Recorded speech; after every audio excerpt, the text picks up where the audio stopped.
श्री स्वामी समर्थ.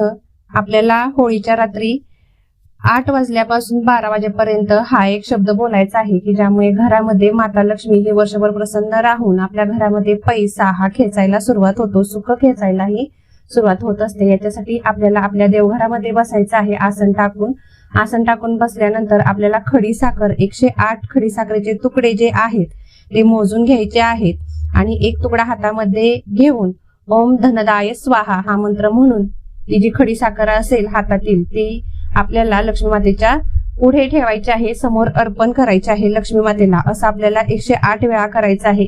हे करून झाल्यानंतर ती जी खडी साखर आहे ती सर्व एकत्रित करून आपल्याला यापासून खीर बनवायची आहे. बासमती तांदळाची खीर बनवून याचा नैवेद्य आपल्याला माता लक्ष्मीला दाखवायचा आहे आणि पतिपुत्रासहित आपल्याला स्वतः भक्षण करायचं आहे, प्रसाद म्हणून खायचा आहे. यामुळे वर्षभर धनधान्य आणि पैसा ही भरभराटी यायला सुरुवात होते.